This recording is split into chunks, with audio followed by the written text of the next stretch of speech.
Okay, so now you know how to find a vertex or an axis of symmetry from a graph. So again, the axis of symmetry is the line that cuts the parabola exactly down the middle. So it cuts it in half. The vertex is that lowest point. So it's the lowest point of the parabola or the highest point of the parabola. Unfortunately for us, we're not going to get this parabola equation or this quadratic equation every single time graphed for us. Sometimes we're going to need to graph it, and so it's always easiest to start by finding the vertex point or the axis of symmetry line. So sometimes we're going to get in the form like this or in a form like this. This is called the standard form of a quadratic. So just like a line has the standard form of ax plus by equals c, we have a standard form for the quadratic, which is ax squared plus bx plus c. So we have this quadratic term, followed by the linear term, followed by the constant term.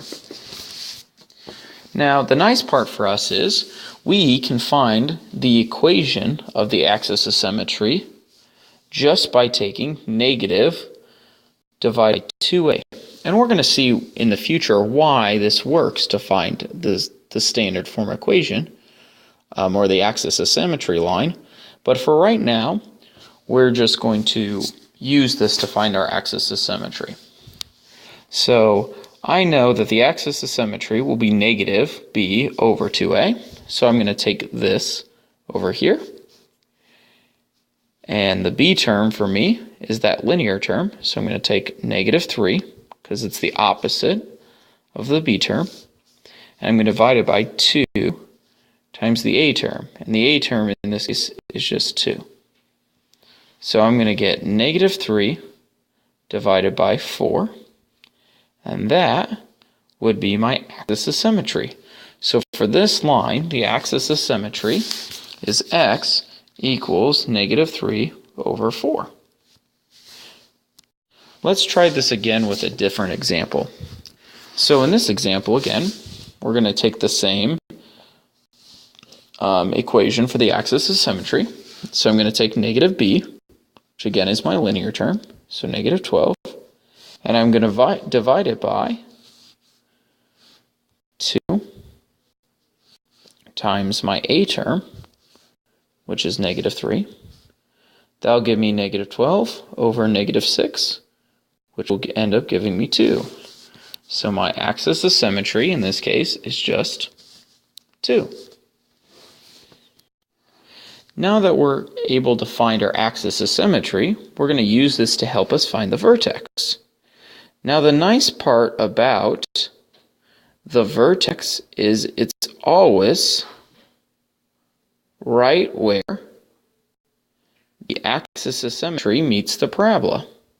So the axis of symmetry always passes exactly through the vertex. So the x term for our vertex point will be the same as our axis of symmetry, and so all we then have to do is find the y point. And I'll show you how we're going to do this. So again, we're going to start out by finding the axis of symmetry. So we're going to take negative 2 divided, or we're going to take negative b divided by 2a. And in this case, that would be 12 divided by 2 times negative 3, which will give me negative 12 over negative 6, which will give me 2. So that's my axis of symmetry, or in this case, my x point for my vertex. So that's my x point. Now I have to find my y point. To find my y point, I'm just going to plug in 2 into everywhere I see an x. So I'm going to take my equation and say y equals negative 3 times 2 squared plus 12 times 2 minus 10. And I'm just going to now find what y equals. Well, this is going to give me negative 3 times 4, because 2 squared is 4. So that should give me negative 12. plus, well, 12 times 2 is 24, and then minus 10. And negative 12 plus 10 is negative 22, and negative 22 plus 24 equals 2. So when I add all of this up together, I get 2. So my y term turns out to be 2. So my vertex point is at 2, 2. Let's do one more example to find the vertex here. So again, if we remember in the last example, your vertex is always where your axis of symmetry crosses the parabola. So the x point is the same, and then we just have to find the y point. So we start out by finding this axis of symmetry. So negative b over 2a, which will give me 16 divided by 2. This time my a term, since they didn't give me a value, is just 1, because I have 1x squared.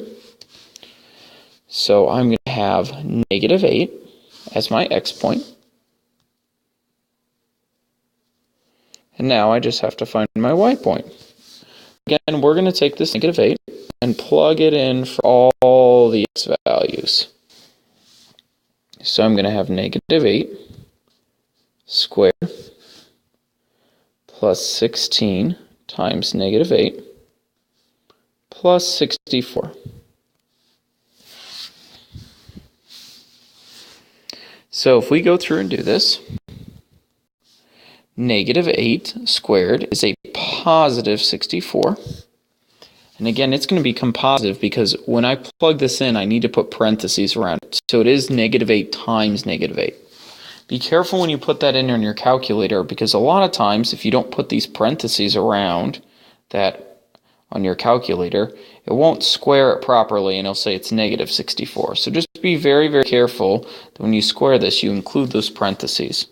Plus negative 128 plus 64. When you add all of this up together, it's going to give you 0. So my y term for this case is 0. So my vertex, again, is just going to be 8, 0. So again, the steps to find the vertex is first, find the axis of symmetry. That will be your x term. Then plug your x term in for each of these values to find your y term. So this is the last new thing we're going to learn today. So as a quick recap, we learned the basics of what a quadratic function is. We've learned how to find the vertex and the axis of symmetry from looking at a graph.